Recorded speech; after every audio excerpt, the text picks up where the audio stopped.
शादी के 10 साल बाद एक दिन पति ने गुस्से में कहा, मुझे तलाक चाहिए। पत्नी ने बस मुस्कुराकर जवाब दिया, ठीक है, तलाक दे दूंगी, बस 1 महीना दे दो, एक आखिरी महीना तुम्हारे साथ जीने के लिए। वो न लड़ी, न रोई और ना ही कोई सवाल किया। बस उस 1 महीने में जो हुआ वो आज के हर पति पत्नी के लिए एक आईना है। एक ऐसा आईना जिसमें अगर एक बार झांक लिया तो शायद जीवन साथी का असली मतलब समझ आ जाए। पूरी कहानी जानने के लिए वीडियो को आखिरी सेकंड तक जरूर देखें, लेकिन उससे पहले वीडियो को लाइक करें, चैनल को सब्सक्राइब करें और कमेंट में अपना और अपने शहर का नाम जरूर लिखें। बिहार की राजधानी पटना में एक बड़ा सा घर था। बाहर से देखने पर बिल्कुल शानदार, लेकिन अंदर एक रिश्ता रोज खामोशी में टूट रहा था। घर के एक कोने में टीवी चल रहा था, दूसरे कोने में पति बैठा मोबाइल में खोया था और बीच में एक औरत जो चुपचाप खाने की थाली में उसकी पसंद की सब्जी परोस रही थी। उसने धीरे से कहा, रोटियां गरम है, खा लीजिए। पति ने सिर उठाया भी नहीं, बस फोन की स्क्रीन पर एक नाम चमक रहा था, रिया। वो औरत नैना 10 सालों से इसी घर को जिए जा रही थी। एक बेटा रोहन जो अब 9 साल का हो चुका था और एक रिश्ता जिसमें अब सिर्फ फर्ज बचा था, प्यार नहीं। वो पढ़ी लिखी थी, लेकिन शादी के बाद अपने सारे सपनों को एक अलमारी में रख दिया था। सुबह की चाय से लेकर रात की थकान तक सब कुछ उसी के भरोसे था। पर अब राहुल को उसकी आदत थी, मोहब्बत नहीं। तभी अचानक राहुल ने फोन टेबल पर रखा और बोला, मुझे तुमसे बात करनी है। नैना मुस्कुराई, पहले खाना खा लो, फिर बताना क्या बात है। राहुल ने नजरें नहीं मिलाई, बस धीरे से कहा, मैं रिया से शादी करना चाहता हूं, मुझे तलाक चाहिए। सन्नाटा, ना चीख, ना सवाल, ना कोई ताना, बस कुछ पल की चुप्पी और फिर एक बेहद शांत आवाज, ठीक है, तलाक मिल जाएगा, लेकिन मेरी एक शर्त है। राहुल ने पहली बार उसकी आंखों में देखा।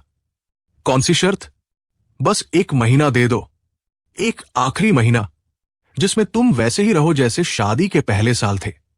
मैं कुछ नहीं पूछूंगी, कुछ नहीं कहूंगी, फिर मैं खुद साइन कर दूंगी तलाक के कागजों पर। राहुल चौंका, उसे ये डील आसान लगी। मन ही मन मुस्कुराया, 1 महीना, क्या फर्क पड़ता है, रिया तो इंतजार कर ही रही है।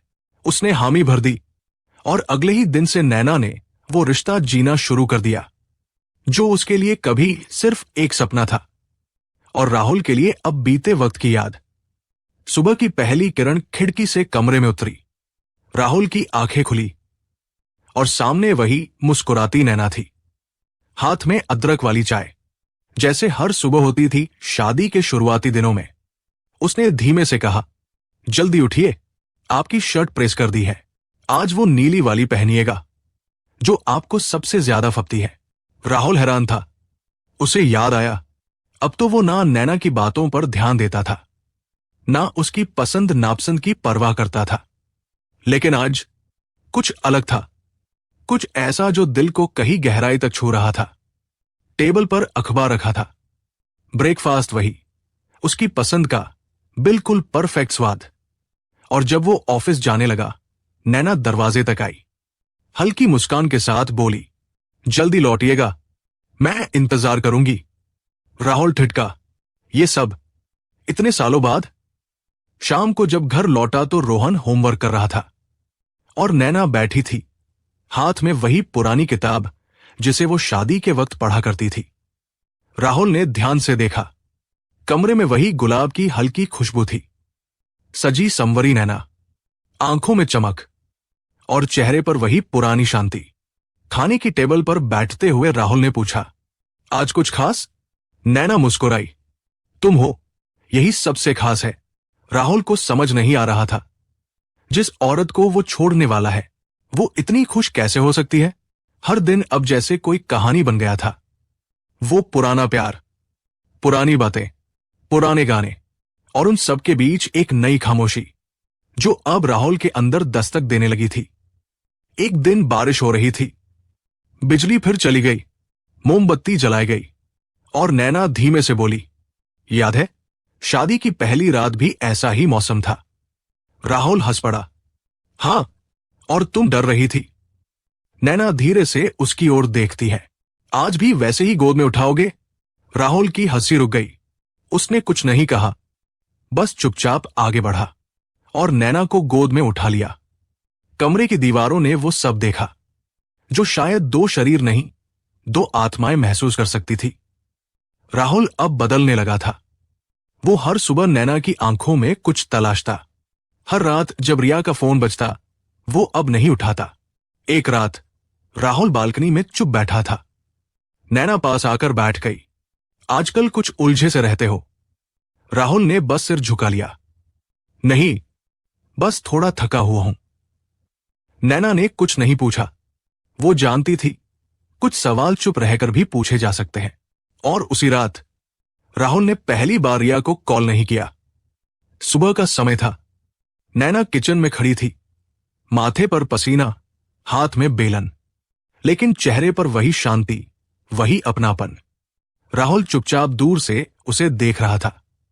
अब पहली बार उसे समझ आ रहा था कि जो सादगी उसे कभी बोरिंग लगती थी, वो दरअसल उसकी जिंदगी की सबसे खूबसूरत सच्चाई थी। उसी शाम राहुल ने ऑफिस से छुट्टी ली और कहा, नैना, चलो कहीं बाहर चलते हैं। नैना मुस्कुराई, कहा, जहां तुम चाहो, बस तुम्हारे साथ चलना है। वो दोनों विक्टोरिया मेमोरियल गए, वही जगह जहां राहुल ने उसे शादी से पहले पहली बार फूल दिए थे। नैना हल्के कदमों से चली और राहुल की बाहों में हाथ डालकर रुक गई। याद है, तुमने कहा था मैं तुम्हारी दुनिया हूं। राहुल की आंखें भर आई। अब समझ में आया नैना, तुम्हारे बिना जो बचता है वो सिर्फ एक खोखली दुनिया है। रात को जब घर लौटे, रोहन बाहर खेल रहा था। नैना खड़ी रही दरवाजे पर और धीरे से बोली, कभी गौर किया? रोहन की मुस्कान बिल्कुल तुम जैसी है। राहुल चुपचाप खड़ा रह गया। अब हर चीज का मतलब बदल रहा था। हर दीवार, हर तस्वीर, हर रोज की चाय। लेकिन उसी रात सब कुछ थम गया। राहुल ऑफिस से लौटा तो देखा नैना बिस्तर पर बैठी थी। उसका चेहरा पीला पड़ गया था, हाथ कांप रहे थे। क्या हुआ? राहुल घबरा गया। नैना ने जैसे हमेशा की तरह मुस्कुराकर कहा, कुछ नहीं, बस थोड़ी थक गई हूं। राहुल ने उसे गोद में उठाया, पर इस बार वो पहले से भी हल्की लगी, जैसे कोई खाली खोल जिसमें अब सिर्फ साहस बचा हो। अब और मत छुपाओ नैना, बताओ क्या बात है। नैना ने कुछ नहीं कहा, बस उसकी ओर देखकर बोली, वादा किया था ना, 1 महीना पूरा करना है। राहुल सिहर उठा। उस रात उसने रिया को आखिरी मैसेज भेजा, डोंट वेट फॉर मी, मतलब तुम मेरा इंतजार मत करो। रिया ने रिप्लाई किया, व्हाट, आर यू सीरियस? लेकिन राहुल ने फोन साइलेंट पर डाल दिया और जाकर अपने बेटे के कमरे में उसे सुलाया। पहली बार उसकी हथेली को चूमा और बुदबुदाया, माफ करना बेटा, तुम्हारे पापा को बहुत देर लग गई सब समझने में। अब उसे हर पल की कीमत समझ आ रही थी और हर लम्हा नैना के बिना अधूरा लगने लगा था। सुबह हुई। राहुल ने कहा, आज बाहर चलते हैं, डॉक्टर के पास। नैना ने ठहर कर देखा। डॉक्टर? क्यों? क्योंकि अब मैं तुम्हारी वो मुस्कुराहटें और झूठ नहीं झेल सकता। मैं जानना चाहता हूं कि सच क्या है नैना। नैना कुछ नहीं बोली। इस बार उसकी मुस्कान भी कांप रही थी। उसी दिन राहुल उसे पटना के मेदांता अस्पताल ले गया। जांच हुई, रिपोर्ट आई। डॉक्टर ने राहुल को अकेले में बुलाया। आपकी पत्नी को स्टेज 4 ब्लड कैंसर है। उन्हें पिछले 1 साल से इसके बारे में पता था, लेकिन उन्होंने कोई इलाज नहीं करवाया। शायद वो नहीं चाहती थी कि कोई उसके लिए कुछ करे, या शायद वो और जीना ही नहीं चाहती थी। राहुल की आंखें वही जम गई, सांस रुक गई थी उसकी, शब्द गले में अटक गए थे। वो कुर्सी पर बैठ गया, थक कर नहीं, टूट कर। अस्पताल से लौटते वक्त राहुल ने रास्ते भर एक शब्द नहीं कहा। उसने ना कोई सवाल पूछा, ना नैना को बताया कि उसे सब पता चल गया है। बस कार ड्राइव करते हुए उसका एक हाथ नैना के हाथ पर रखा रहा, कसकर, थामे हुए, जैसे कह रहा हो, अब तुमसे एक पल के लिए भी दूर नहीं जाऊंगा। घर आकर नैना चुपचाप कमरे में चली गई और राहुल उस जगह गया जहां नैना की शादी की गुलाबी साड़ी टंगी थी। उसने उसे उतारकर बड़े प्यार से तह किया और अलमारी में एक और रख दिया, मानो उसे कपड़े में नैना की सारी मुस्कानें बसी हों। उस रात राहुल पहली बार नैना के पास बिस्तर पर नहीं लेटा, बल्कि उसकी हथेलियों में अपना चेहरा छुपा लिया और बिना एक शब्द कहे बस सिसकता रहा। नैना धीमे से बोली, तुम समझ गए ना? राहुल ने सिर हिला दिया। मुझे माफ कर दो नैना, मैंने वो सब नहीं देखा जो हर रोज तुम चुपचाप दे रही थी। नैना मुस्कुराई। मैं तुम्हें छोड़कर जाना नहीं चाहती थी राहुल, पर रोक भी नहीं सकती थी। बस एक महीना मांग लिया, क्योंकि मुझे सिर्फ यादों में जीना आता है, अफसोस में नहीं। अगले दिन से राहुल जैसे पूरी तरह बदल गया था। अब वो सुबह खुद चाय बनाता, रोहन को स्कूल छोड़ने जाता और नैना के लिए वही पराठे बनाता जो कभी नैना उसके लिए बनाती थी। नैना हैरान थी। तुम ये सब कब से करने लगे? राहुल बस मुस्कुराता। तुम्हारे बिना सीख ही नहीं सकता था। अब हर दिन अस्पताल जाना, डॉक्टर से रिपोर्ट समझना, दवाइयों का वक्त, हर छोटी बड़ी चीज का ध्यान, सब कुछ राहुल कर रहा था, बिना थके, बिना शिकायत। शाम को जब नैना थक जाती तो राहुल उसके पास बैठकर उसके बाल सहलाता और देर रात तक उसका हाथ थामे बैठा रहता। एक दिन नैना ने कहा, राहुल, मुझसे एक वादा करोगे? अगर कल मैं ना रहूं तो खुद को मत तोड़ना, रोहन के लिए जीना और मेरी तरह उन औरतों के लिए कुछ करना जो बिना आवाज, बिना शोर अपने घरों में मरती रहती है। राहुल ने उसकी उंगलियों पर एक चुंबन रखा। मैं तुम्हारे हिस्से की जिंदगी भी जीऊंगा नैना, वादा है। उसी रात रिया का फोन आया। राहुल, मुझे पता चला नैना की तबीयत ठीक नहीं है। अगर मुझसे कभी कुछ गलत हो गया हो तो माफ कर देना। राहुल ने बस एक बात कही, गलती मेरी थी रिया, जो उस औरत की खामोशी को बोझ समझ लिया, जबकि वो खामोशी ही मेरी सबसे बड़ी ताकत थी। फिर उसने रिया का नंबर ब्लॉक कर दिया, हमेशा के लिए। अब हर दिन एक उत्सव जैसा था। राहुल ने घर को फिर से सजाया, बालकनी में फूल लगाए और रोहन के कमरे में तारे वाली लाइट लगाई। नैना के लिए एक छोटी सी लाइब्रेरी बनवाई जहां उसकी पसंद की किताबें रखी। और एक रात जब वो थोड़ा बेहतर महसूस कर रही थी, राहुल ने उसके लिए वही गुलाबी साड़ी निकाली और मोमबत्ती की रोशनी में धीमे सुरों में गाना चलाया, तेरे लिए ही जिया मैं। नैना की आंखें भर आई। ये सब क्यों कर रहे हो? राहुल ने कहा, क्योंकि तुमने एक महीना मांगा था और मैं चाहता हूं हर दिन उसी एक महीने का हिस्सा बन जाए, जिसे मैं सारी जिंदगी जीता रहूं। अब उस महीने की आखिरी तारीख आ पहुंची थी। घर में कोई शोर नहीं था, लेकिन दीवारें कुछ कह रही थी। हर कोना जैसे कुछ पकड़कर रोकना चाहता था। हर चीज, वो पुराना तकिया, रसोई की चाय की खुशबू और नैना की धीमी आवाज, जैसे एक आखिरी अलविदा बुन रही थी। रात के खाने पर नैना, राहुल और रोहन एक साथ बैठे थे। तीनों की प्लेट में खाना था, लेकिन किसी की आंखों में नींद नहीं थी। नैना ने धीरे से राहुल का हाथ थामा और बोली, वादा किया था ना, सिर्फ एक महीना, अब वक्त है जाने का। राहुल की आंखें भीग चुकी थी। नहीं नैना, अब कुछ नहीं जाएगा, ना तुम, ना ये रिश्ता, ना मेरा प्यार। नैना मुस्कुराई। तुमने जो दिया वो किसी को नसीब नहीं होता, लेकिन एक विनती है। क्या? राहुल ने पूछा। फिर नैना बोली, अगर मैं ना रहूं तो मुझे हमेशा इस तरह याद रखना जैसे मैं थी, मुस्कुराहट में, चाय की खुशबू में, रोहन की आंखों में। राहुल ने उसका हाथ अपने दिल पर रख दिया। तुम यहां हो, हमेशा रहोगी। उस रात जैसे हवाओं में भी एक नजाकत थी। नैना ने वही गुलाबी साड़ी पहनी, बालों में वही छोटी सी क्लिप लगाई। फिर थोड़ी देर बालकनी में बैठी, आसमान को देखा और धीमे से रोहन को चूमा। गुड नाइट बेटा, मम्मा हमेशा यही है। फिर वो राहुल के पास आई। आज मुझे गोद में उठा सकोगे? राहुल कुछ नहीं बोला, बस झुककर उसे गोद में उठा लिया। धीरे धीरे बेड तक लाया, उसे लिटाया। आराम करो नैना। नैना ने उसकी उंगलियां थाम ली। अगर मेरी आंखें बंद हो जाएं तो रोना मत राहुल, क्योंकि मैंने सबसे खूबसूरत एक महीना जिया है तुम्हारे साथ। उसने आंखें बंद की और उसके होंठों पर एक आखिरी मुस्कान थम गई। सुबह की पहली किरण जब कमरे में उतरी, राहुल वही बैठा था, उसी मुद्रा में, उसी उंगलियों को थामे हुए।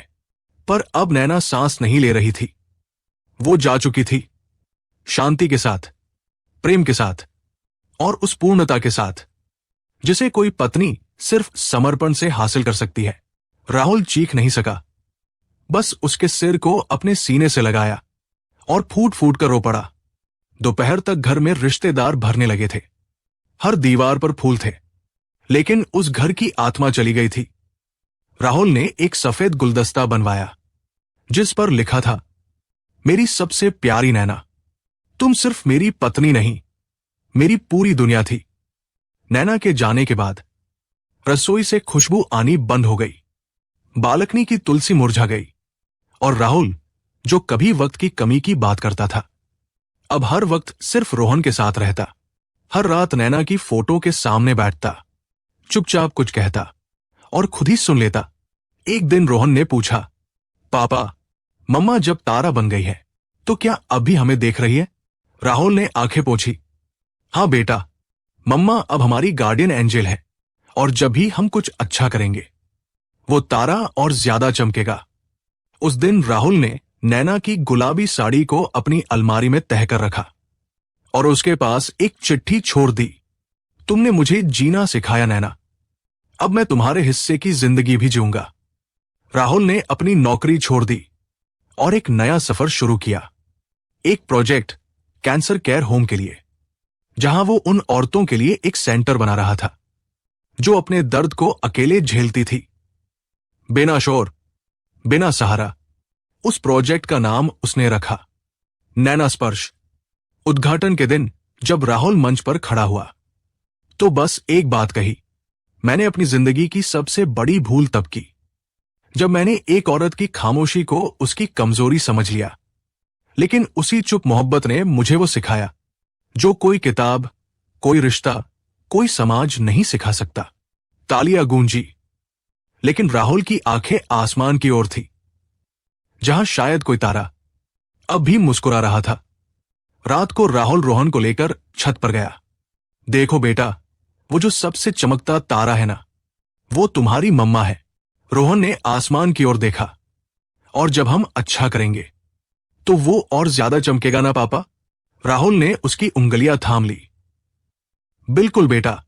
उस रात आसमान साफ था, तारे टिमटिमा रहे थे और उनमें से एक तारा सबसे ज्यादा चमक रहा था। दोस्तों, कभी कभी किसी की खामोशी उसकी मोहब्बत की सबसे ऊंची आवाज होती है। हम सबको उस प्यार को, उस समर्पण को उसके रहते हुए पहचानना सीखना चाहिए, वरना जो चुप रहते हैं वो एक दिन बहुत दूर चले जाते हैं, हमेशा के लिए। अब आपसे एक सवाल, क्या आपने कभी किसी की खामोश मोहब्बत को अनदेखा कर दिया है? या फिर कोई ऐसा रिश्ता जो सब कुछ सहकर भी सिर्फ बना रहा, सिर्फ आपके लिए? कमेंट में जरूर बताइएगा, क्योंकि ये कहानी सिर्फ नैना की नहीं, ये कहानी हर उस इंसान की है जो बिना आवाज किए सब कुछ दे देता है। और अगर ये कहानी दिल को छू गई हो तो वीडियो को लाइक करें, शेयर करें और हमारे चैनल स्टोरी बाय अनिकेत को सब्सक्राइब जरूर करें। और अगली बार जब किसी अपने की चुप मुस्कान देखो तो बस एक बार पूछ लेना, क्या तुम ठीक हो? मिलते हैं अगले वीडियो में। तब तक खुश रहिए, अपनों के साथ रहिए और रिश्तों की कीमत समझिए। जय हिंद, जय भारत।